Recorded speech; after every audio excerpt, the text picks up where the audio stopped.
Aquí inicia La Fosa Escéptica, un lugar para ejercitar la mente, con Alfonso Villalpando.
Hola amigos, bienvenido a esto que es el episodio número 168 de La Fosa Escéptica. Y antes de empezar con este tema de la falsa moral religiosa, quiero saludar a toda la gente que me está escuchando y en especial a todos los que forman el grupo de Facebook de La Fosa Escéptica. Se los agradezco muchísimo, cada vez somos más y eso me da mucho gusto porque se abre un espacio, ¿verdad? Que tanto peleamos por espacios sobre el pensamiento racional, el ateísmo, el escepticismo, que cuando existe un grupo como el que estamos formando ahí en La Fosa Escéptica en Facebook, pues la verdad es que me llena mucho de orgullo. Y también, bueno, pues el grupo que existe en Telegram, en donde la plática cada día se pone más interesante. Les hago la mención para que se acerquen a estos foros, a estos espacios, y empiecen a participar ávidamente, ¿verdad? Y también les aviso que, bueno, hace algunos días estrenamos lo que es el canal de YouTube de La Fosa Escéptica.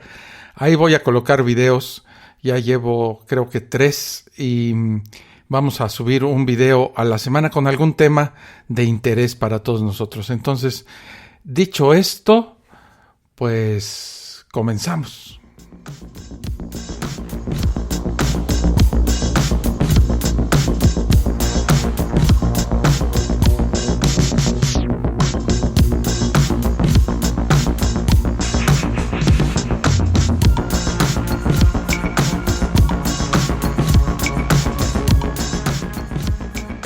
La religión ha secuestrado la moral.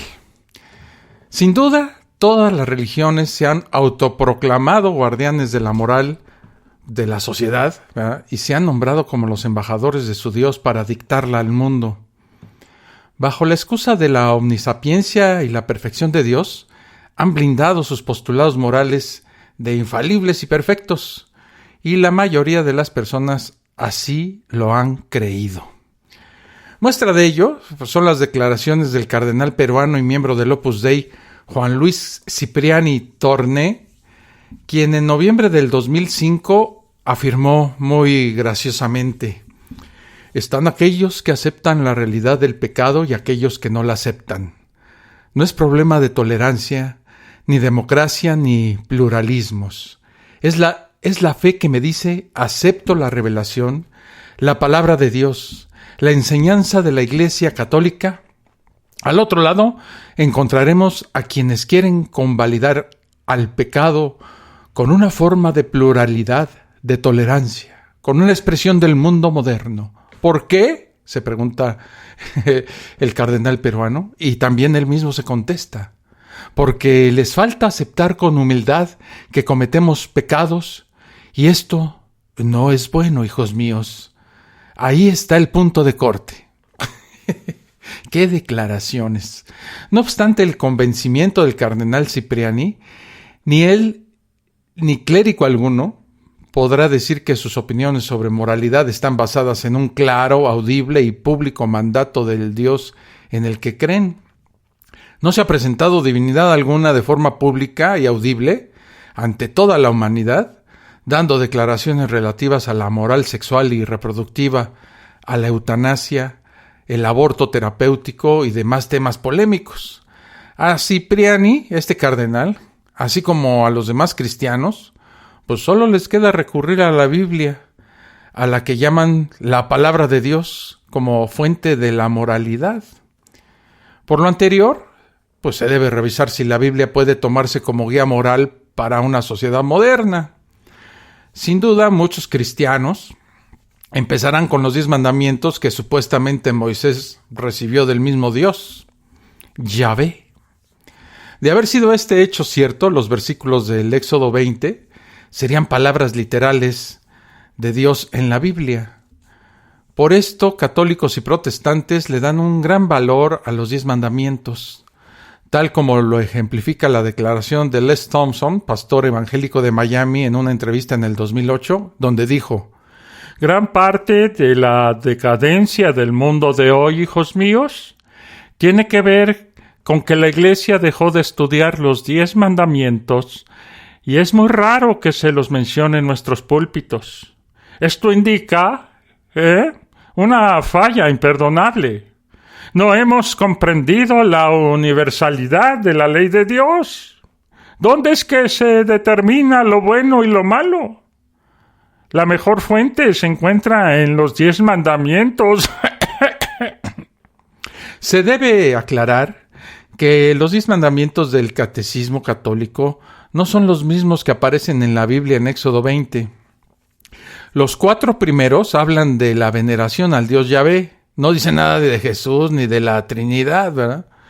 Estos mandamientos son, fíjense, adorar solo a Yahvé, no hacer imágenes ni adorarlas, no jurar en vano por Yahvé y guardar el Sabbat.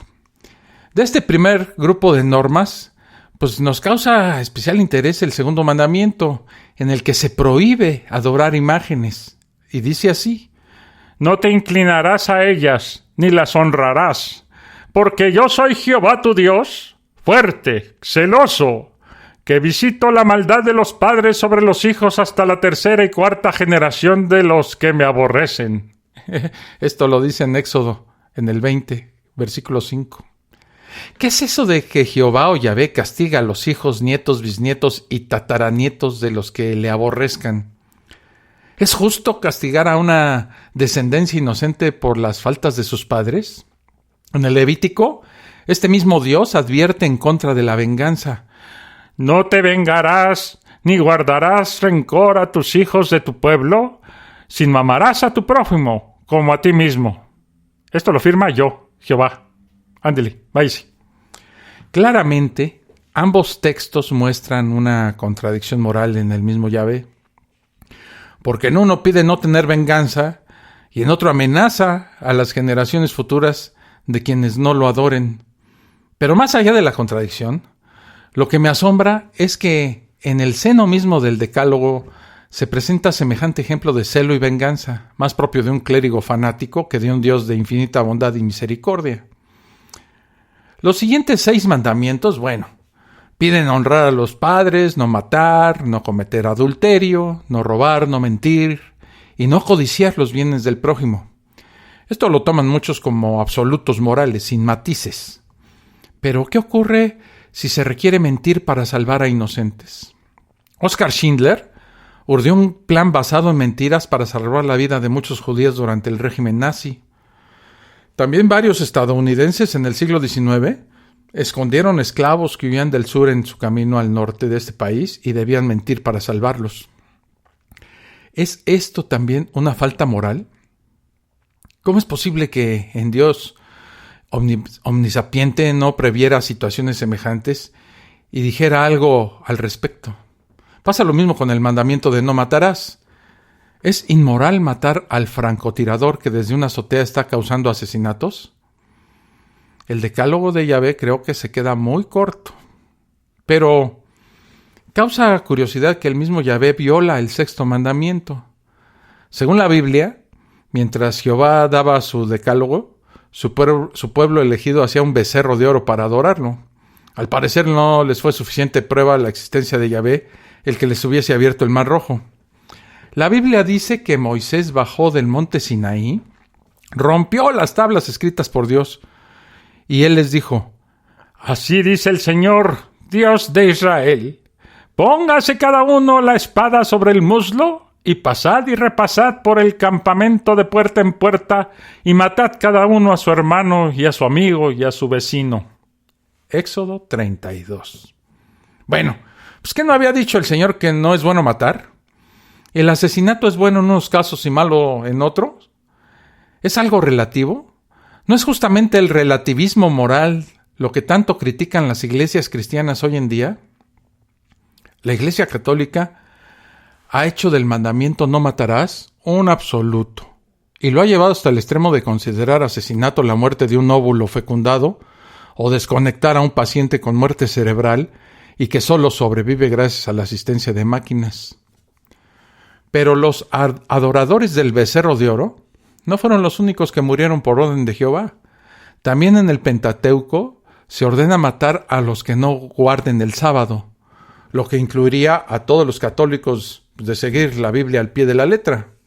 También manda matar a todo aquel que cometa incesto, zoofilia, los que practiquen adivinación, a las brujas, a los adoradores de otros dioses, a los homosexuales varones, no dice nada sobre las lesbianas, a los violadores, a los hijos que maldigan a sus padres, a quienes hagan invitación a adorar a otro dios y a la mujer que al casarse no estuviera virgen. Sobre esto último, la Biblia no establece similar castigo para los varones que no llegasen vírgenes al altar. ¿Machismo? Pues claro, sin duda alguna. Pero el mismísimo Dios que prohibió el asesinato permitió el genocidio de los pueblos de Canaán para darle esa tierra a los israelitas.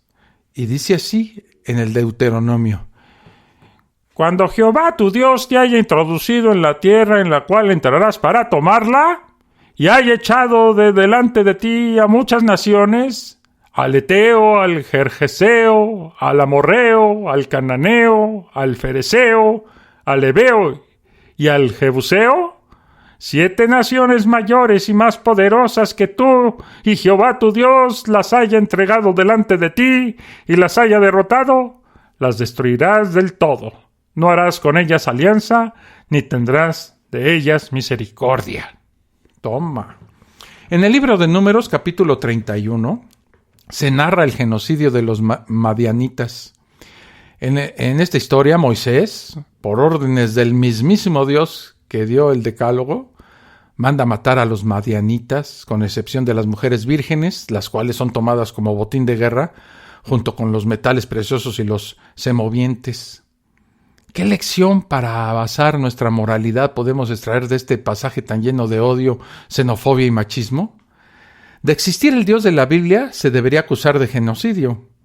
¿Conoce a algunas personas que se hacen llamar testigos de Jehová? Bueno, interesante sería preguntarles qué podrían testificar sobre las acciones de su Dios en caso de un hipotético juicio por genocidio. En el primer libro de los Jueces se narra un hecho aún más espeluznante. El profeta Samuel le transmite al rey Saúl de Israel una orden de Jehová para que arrase con los amalecitas.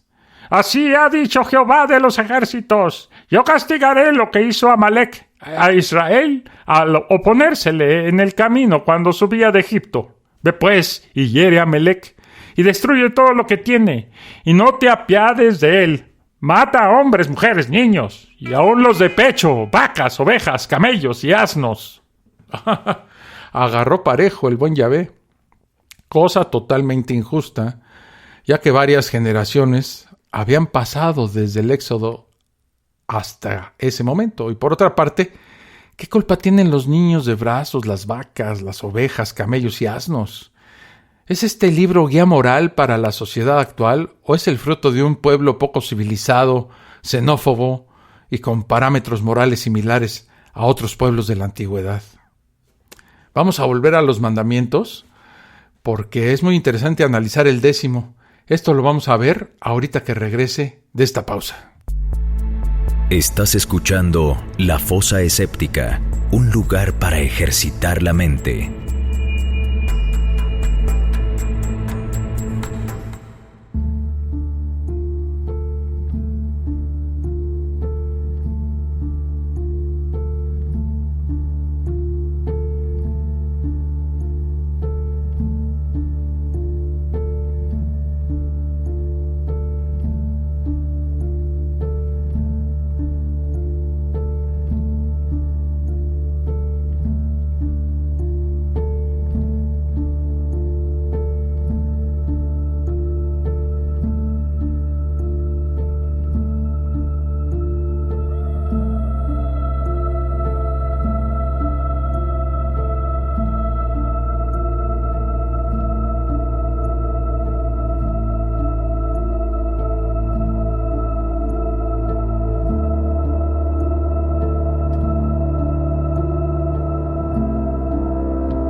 Ya regreso aquí a La Fosa Escéptica y saludo con mucho aprecio a Ricardo Galdames, que ya está por aquí en el chat en vivo de Spreaker.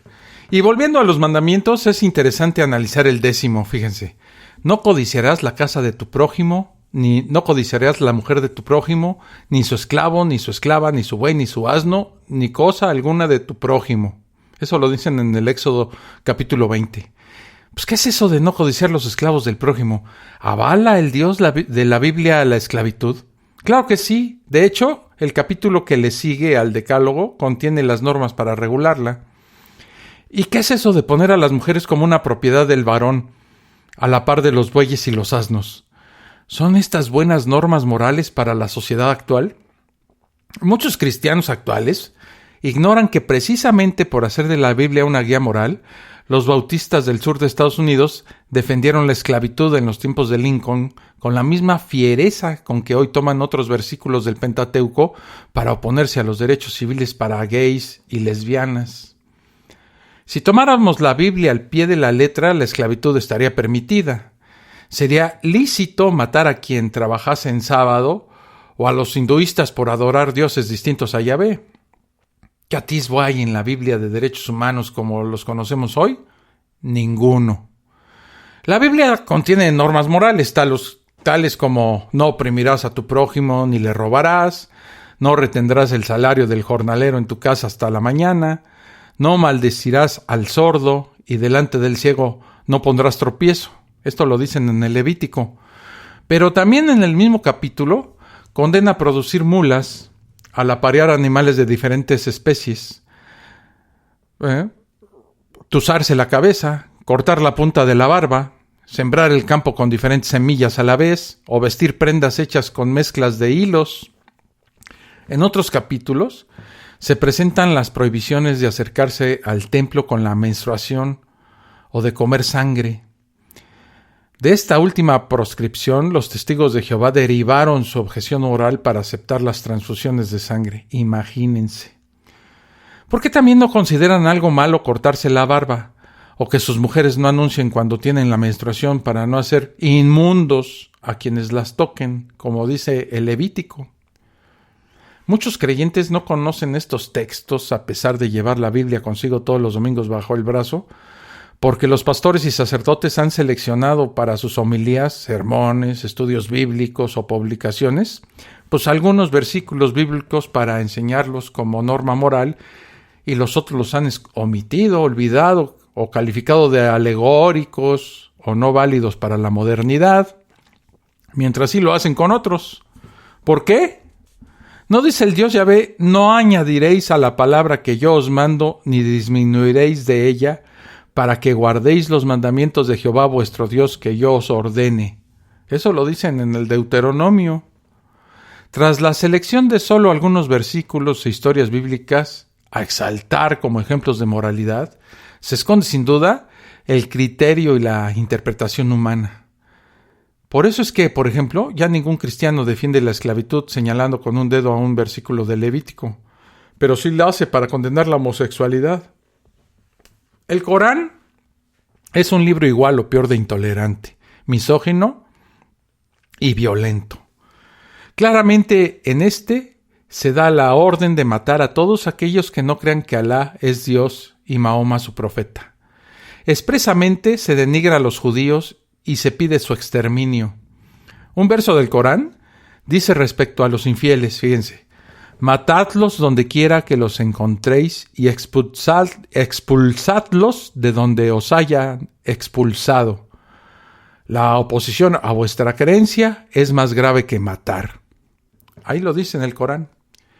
Y así como este versículo, hay otros 108 en los que se pide la guerra contra los no musulmanes.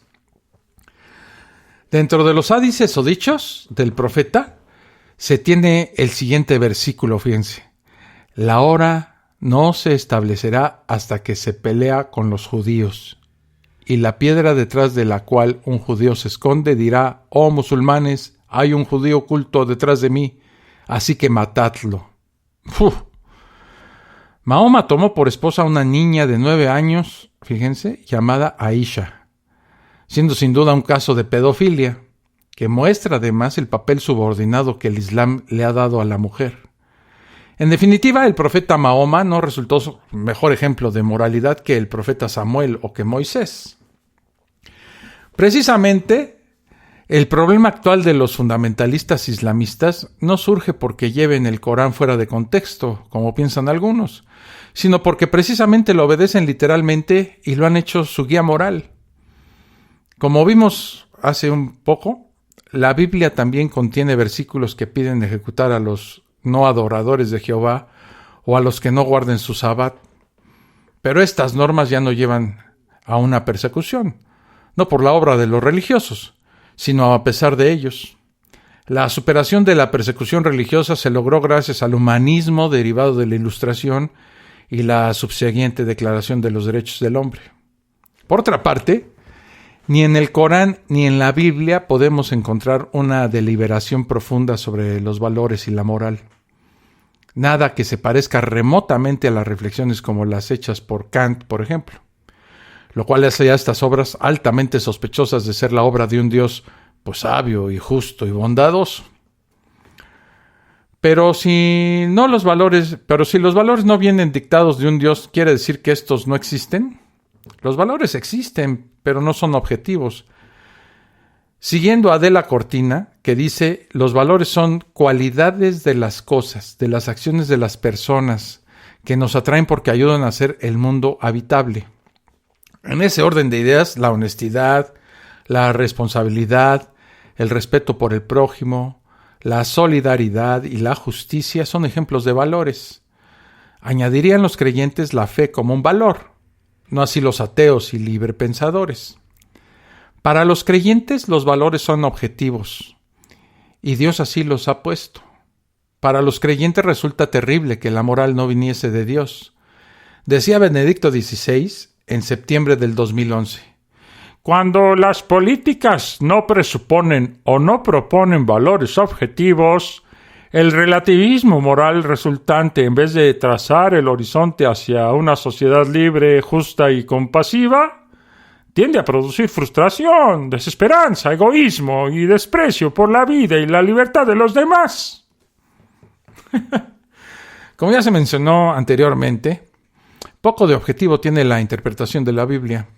Además que los diferentes credos en diferentes épocas han relativizado las normas bíblicas y sus respectivos castigos.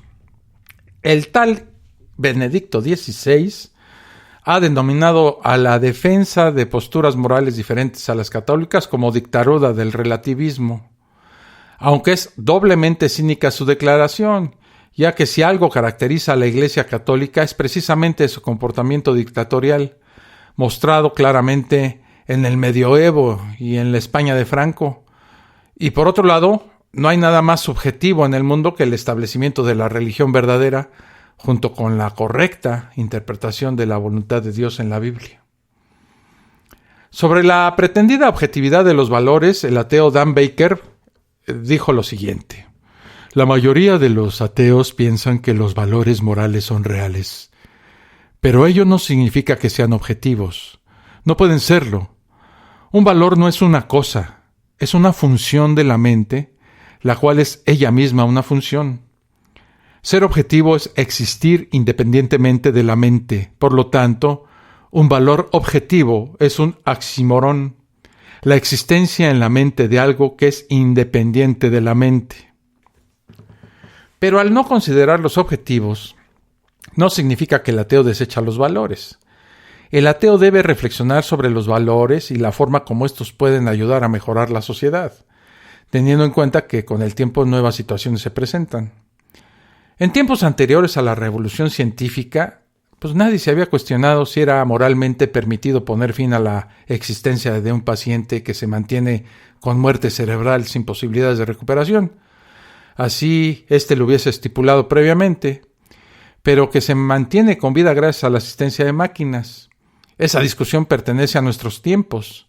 La Iglesia, con su postura de defender la vida humana, no dice nada de los animales no humanos. Desde la concepción hasta la muerte natural, no permite disensión. Pero el libre pensador debe considerar, además de la vida como valor, el valor de la libertad humana, la dignidad de la existencia y el no sufrir como elementos necesarios en este debate. ¿En qué basa entonces el no creyente su moral? En valores que permiten hacer este mundo un mejor lugar para todos, en evitar el daño innecesario y el de no hacer a los demás lo que no te gustaría que te hicieran a ti. Muchos librepensadores han adoptado el sensocentrismo como base para su moralidad. En el sensocentrismo se afirma que todo ser con capacidad para sentir, lo que viene siendo un sintiente, por derecho propio, merece consideración moral y respeto. Esta visión lleva a considerar los derechos de los animales, cosa que la Biblia no menciona, aparte de considerar algunos aptos como ofrenda para ser sacrificados a Jehová y a otros denomina inmundos. Bajo la óptica del sensocentrismo, deshacerse de los óvulos fecundados tras un procedimiento de fecundación in vitro no supone dolor alguno para estos, así que no sería una práctica mala. El desarrollo moral del individuo fue estudiado por el psicólogo Lawrence Kohlberg y su trabajo arroja luz sobre cómo basar la moralidad. Kohlberg postuló las etapas del desarrollo del juicio moral. En el nivel más avanzado, los individuos, en uso de su racionalidad, reconocen el imperativo categórico de tratar a las personas como lo que son, fines en sí mismas y no como medios para conseguir ninguna ventaja individual o social. Esta etapa máxima no se basa en temor al castigo, la cárcel o el teológico infierno, sino en la aceptación racional de principios éticos universales.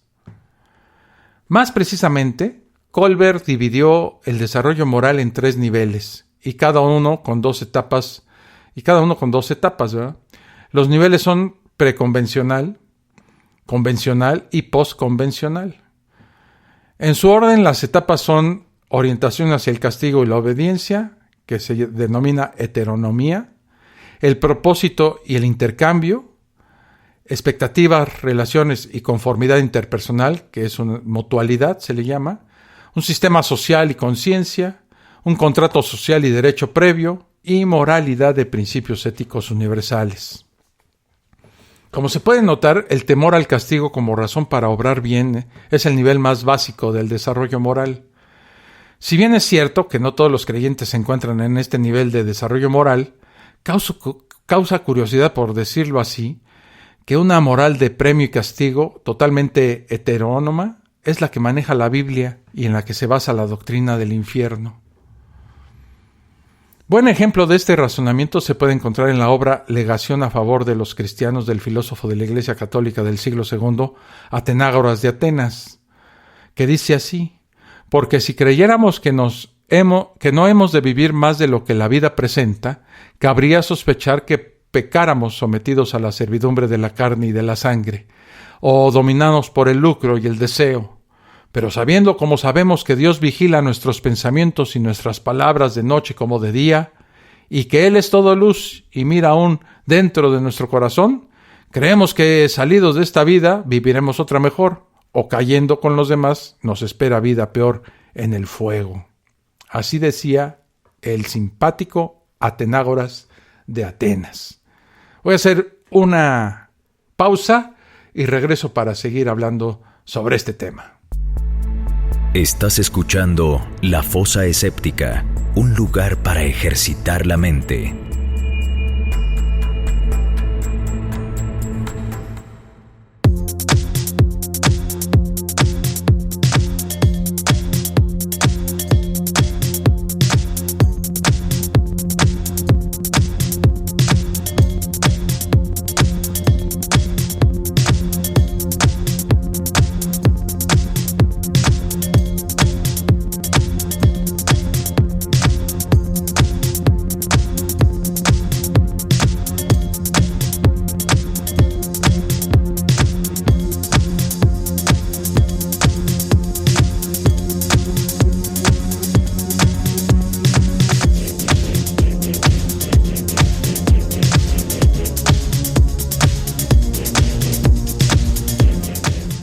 Regreso aquí a la fosa escéptica y bueno, sigamos con este tema. Si la única razón que tiene una persona para obrar bien es el temor al castigo, en realidad no es buena.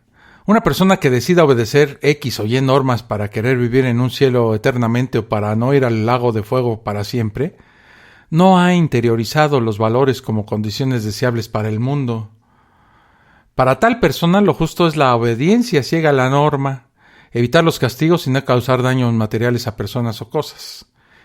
En esta categoría caen muchas personas religiosas. No todas, obviamente, pero se corre el riesgo que junto con normas nobles como respetar la propiedad ajena o no mentir, se pueda acceder a cometer actos de discriminación contra quienes no compartan su fe o su moral.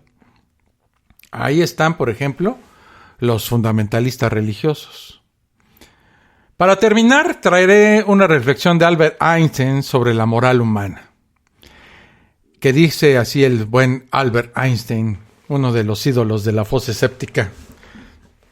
El comportamiento ético de un hombre debería basarse suficientemente en la simpatía, educación, los lazos y necesidades sociales.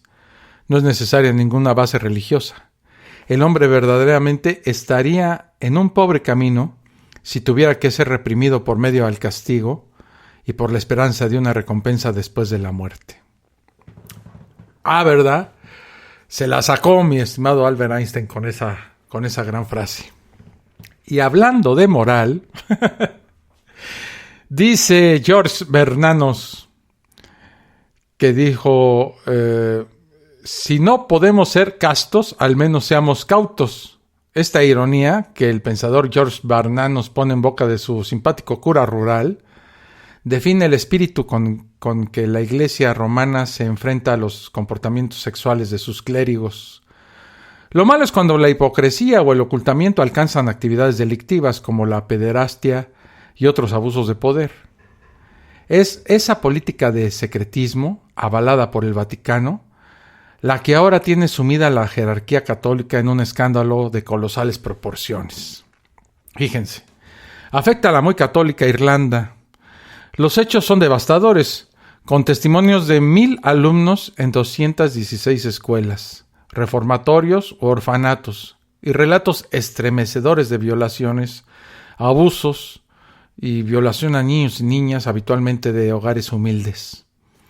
Lo sucedido en Irlanda se ha producido en otros muchos países. En España hay numerosas denuncias con media docena de condenas judiciales contra sacerdotes pederastas. En México, ni se diga, nada más poner al padre Marcial Maciel y sus legionarios de Cristo para saber de lo que estamos hablando. Pero es difícil conocer la magnitud del problema, dada la tendencia de la jerarquía religiosa a ignorar o incluso tapar los escándalos.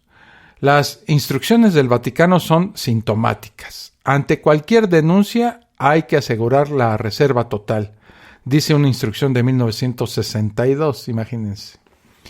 Cuando Dante Alighieri describió en la Divina Comedia el sufrimiento, en lo más hondo del infierno, de numerosos sodomitas, se detuvo sobre todo en un grupo de sacerdotes libertinos.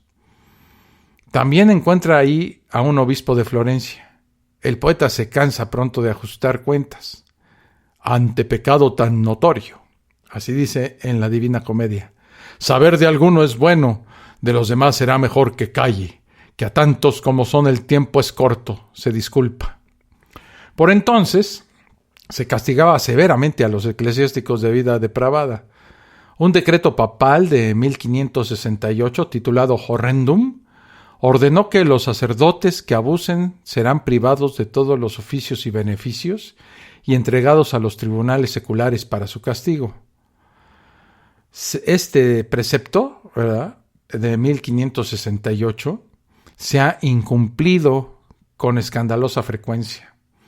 El caso más notorio es la protección de Juan Pablo II al fundador de los Legionarios de Cristo, Marcial Maciel, del cual acabamos de hablar.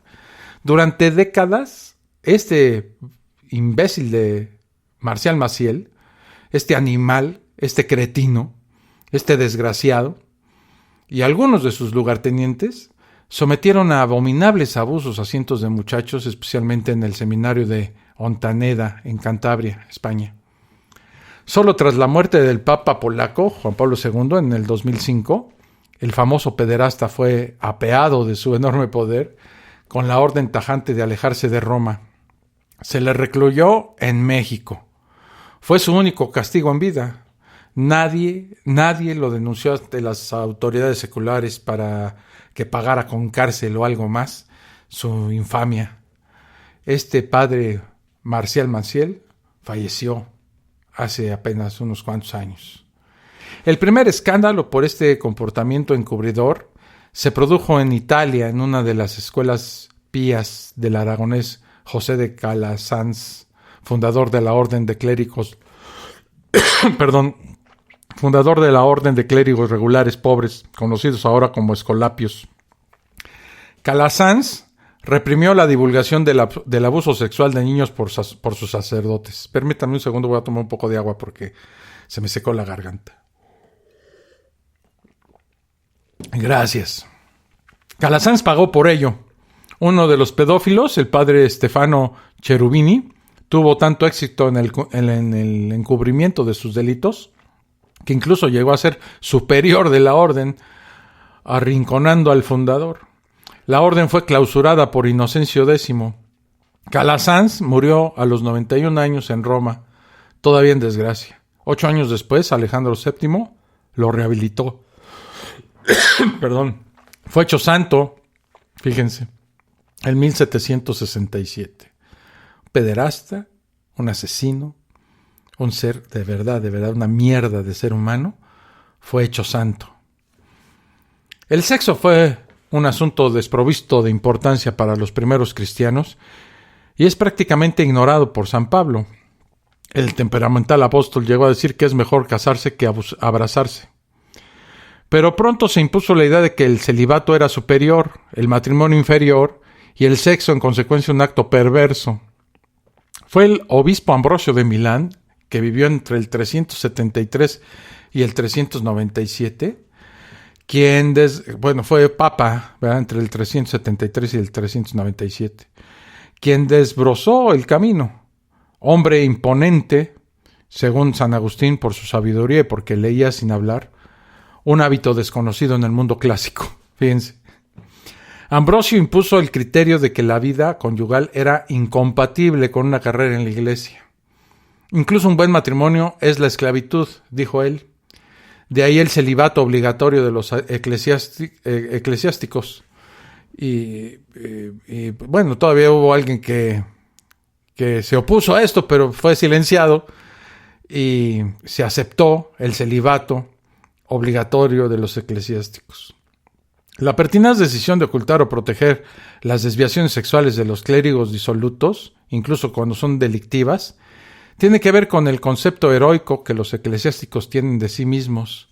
La Iglesia es una preciosa élite de superhombres porque el Espíritu actúa en ellos. Hay que defenderla de la contaminación, venga de donde venga, decía Tertuliano. Julio Pérez Pinillos, expresidente de la Federación Internacional de Sacerdotes Católicos Casados, así se llama, Federación Internacional de Sacerdotes Católicos Casados, cree que el escándalo de los abusos sexuales por sacerdotes remite a la inconveniencia de mantener esa ley eclesiástica medieval y no evangélica. El celibato, dice él, el celibato obligatorio, favorece relaciones clandestinas y da pie a abusos que sufren sobre todo los menores, las mujeres y la descendencia cuando se da. Qué buen servicio haría a la claridad evangélica y al merecido buen nombre de muchos sacerdotes y religiosos y religiosas entregados a las comunidades cristianas la revisión de esa ley del celibato formulada a mediados del siglo XII, dice el señor Julio Pérez Pinillos. Emilia Robes Bojorques, de la organización Procóncil, subraya por su parte que no es toda la Iglesia quien delinque, pero que compete a toda la Iglesia, con valor, transparencia y energía, a afrontar el hecho. Y además añade, dada la gravedad de las situaciones, hay que revisar la manera de afrontar la sexualidad, pero antes urge limpiar y desinfectar los sótanos de algunas instituciones que, lejos de lo que dicen ser, son con demasiada frecuencia nidos de bichos. Robles cree que en ese empeño de limpieza la jerarquía necesita colaborar con las instituciones civiles y alejarse de complicidades y victimismos. Es que es muy común, amigos de la fosa escéptica, que cuando se descubre dentro de los mismos clérigos a uno que es un pederasta, que viola niños, ¿ya? Lo único que hacen estos desgraciados es cambiarlos de capilla o mandarlos a un convento a que, como niños puestos contra la pared, mediten sobre las cochinadas que han hecho. Piensen ustedes si alguno de ellos, de estos pederastas desgraciados, ha ido a parar a la cárcel o ha enfrentado un juicio en un tribunal secular por sus actos. Yo, así como la ven, no recuerdo a ninguno. Pese a que fue entre los esclavos, los humildes y las mujeres entre quienes primero se propagó el cristianismo, la agresiva tradición antifeminista avanza pronto en la nueva organización eclesiástica. En ese desprecio a la mujer, incluso el aborrecimiento, por donde se ha colado el afán de dominación y todo tipo de abusos, sobre todo sexuales. No es posible comprender esos comportamientos prepotentes sin escuchar a los padres de la Iglesia proclamando la abyección de la mujer y el sexo. Así se explica también que las principales víctimas por millares de la Santa Inquisición fueran mujeres, arrastradas a la hoguera por brujas o portadoras del pecado. Había dicho, por ejemplo, San Juan Damasceno: la mujer, es una burra tosuda, un gusano terrible en el corazón del hombre, hija de la mentira, centinela del infierno. ¿Y Santo Tomás de Aquino qué decía? Sí, la mujer es un hombre malogrado, un ser ocasional. Solo el hombre ha sido creado a imagen de Dios. ¿Y qué decía Alberto Magno? La mujer, hijos, es un hombre ilegítimo y tiene la naturaleza incorrecta y defectuosa. Incluso el gran San Agustín, obispo de Hipona, sostuvo que, fíjense lo que dijo: el marido ama a la mujer porque es su esposa, pero la odia porque es mujer. Nada hay tan poderoso para envilecer el espíritu de un hombre como las caricias de una mujer. Y murió. ¿Hablaba por experiencia? Padre de un chico al que llamó Deodato, o sea, dado por Dios. Repudió a la madre sin contemplaciones para hacer carrera eclesiástica. Otro cantar es la homosexualidad entre el clero cuando se convierte en signo de poder o antesala de abusos pedófilos. Sostiene Ramón Teja, presidente de la Sociedad de Ciencias de las Religiones y catedrático de Historia Antigua de la Universidad de Cantabria. Dice así: era lugar común en la literatura ascética de la antigüedad que la decadencia del monacato se produjo por la presencia de jóvenes en los cenobios. Lo advertían los padres del desierto en dichos como estos: un diablo fue a golpear a la puerta de un cenobio y vino un joven a abrirle. El demonio, al verle, dijo: si estás tú aquí, no hay necesidad de mí. Para los monjes, los jóvenes, más que las mujeres, son un lazo del diablo. Y hay otro dicho de la época: donde hay vino y jóvenes, no se necesita Satanás. Ese está bonito. Donde hay vino y jóvenes, no se necesita Satanás. Me acordé de mi juventud. Teja ve en los casos de abuso un hilo conductor común: la idea de que el sexo no cuadra bien con lo sagrado. No he encontrado textos que reflejen mayor tolerancia hacia la fornicación homosexual que hacia la heterosexual, pero es reveladora esta sentencia que parece reflejar una cierta graduación de pecados. El monje no debe cultivar la amistad con un joven, ni el trato con una mujer, ni tener amistad con un hereje. Las cosas no han mejorado en la actualidad. Todavía hace poco, en el 2001, el teólogo redentorista Marciano Vidal fue castigado por la Congregación para la Doctrina de la Fe, que viene siendo una especie como lo que siguió al Santo Oficio de la Inquisición. Este fue castigado, Marciano Vidal, por considerar la sexualidad humana como un lujo de la naturaleza. La persona un ser asexuado, un modo de percibir al otro, etc. Y por entender las relaciones prematrimoniales, la homosexualidad o la masturbación. La severa notificación inquisitorial contra el gran moralista español lleva la firma del cardenal Joseph Ratzinger. Hoy, hasta hace algunos años, cuando entró Francisco, era el Papa Benedicto XVI.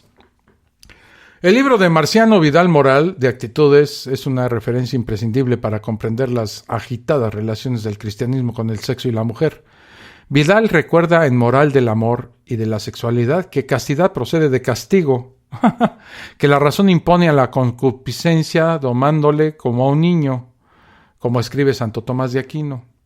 Marciano Vidal, por cierto, subraya la indulgencia con que el buen San Alfonso contempla un escote de mujer. Pectus non est pars vehementer provocanus ad lasciviam. El pecho no es parte que provoque vehementemente la lascivia, escribe el fundador de los redentoristas. Hay una simpática anécdota del Papa Juan XXIII ante la exuberante Sofía Loren. Cuando era nuncio en París, el carismático Papa del Concilio Vaticano II se encontró en un acto oficial con la actriz italiana que lucía un generoso escote. Y dijo el Papa: Benedetto que el Calvario. Suspiró con sonrisa desarmante para regocijo de presentes. Benedetto que el Calvario. Fue beatificado por Juan Pablo II en el año 2000. Así es entonces, como vemos en esta fosa séptica, que bien es cierto, fue corta, que la moral de la religión religiosa es una falsedad de proporciones catastróficas, que no hay libro más amoral que la Biblia y que pocos de los cristianos católicos que la llevan siempre bajo el brazo, nada más sudándola, se han puesto a leerla y no solamente a leerla, ¿verdad?, sino a razonarla con detenimiento. Mi caso particular es el siguiente: yo me volví ateo hasta que leí la Biblia. Fue uno de esos procesos a los que uno llega, ¿no?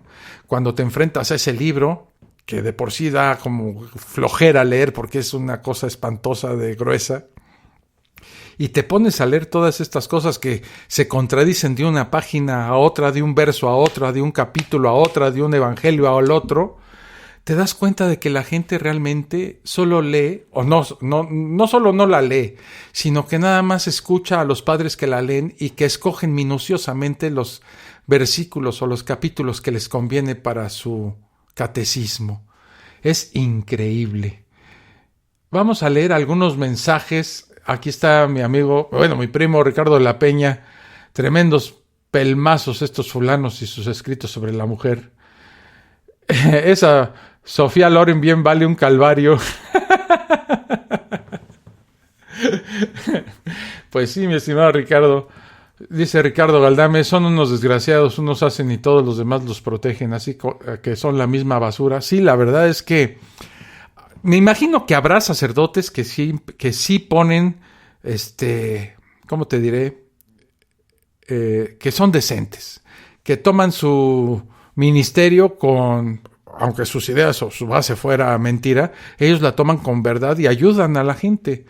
Pero eso, pertenecer a una secta que hace este tipo de cosas con los niños, los convierte, aunque ellos no lo sean, los convierte en cómplices.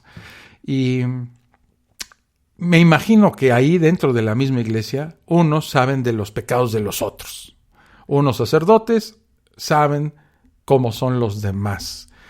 Y que no los denuncien ante las autoridades seculares, a las autoridades civiles, demuestra esa complicidad asesina que los encubre y los protege. Ese es el verdadero trasfondo de la iglesia en toda su dimensión. El engendrar este tipo de monstruos por un recoveco ahí de su misma orden, ¿verdad?, que los vuelve en castos. Y que, la naturaleza humana es otra cosa, ¿verdad? Por eso el voto de castidad es uno de los que han hecho más daño en las organizaciones religiosas. Y con esto creo que termino la fosa escéptica del día de hoy. No estuvo Carlos Luna el día de hoy, anda muy ocupado trabajando, lo disculpamos. Y a ustedes, amigos, ¿ya se suscribieron al canal de YouTube de La Fosa Escéptica? Si no es así, quémense en el infierno. Júntense en la comunidad de La Fosa Escéptica en YouTube. hagan de ese canal algo, ¿verdad? Que pueda ser comentado. Entre más nos juntemos, pues más con más cariño hace uno los... Digo, no es que no los haga con cariño, ¿verdad? Pero siempre que te escuchen más personas es el interés de estos videos que yo estoy subiendo cada semana al YouTube. Entonces, si se suscriben, le pican ahí en la campanita para que les avise cuando haya videos nuevos. Se los voy a agradecer muchísimo. Mientras eso sucede, me despido. Que les vaya muy bien. Síganse cuidando mucho. La pandemia está a la orden del día. Hoy en la mañana murió la mamá de un muy querido amigo mío, comediante, debido a este virus que está devastando a la población. Así es de que hay que cuidarnos, seguirnos cuidando y super cuidarnos. Pásensela bien y nos vemos el domingo a ver si ya viene Carlos Luna. Bueno, hasta luego. Esto fue La Fosa Escéptica, un lugar para ejercitar la mente, con Alfonso Villalpando. Te esperamos en el próximo capítulo a través de Spreaker, Spotify, Apple Podcasts y iVoox.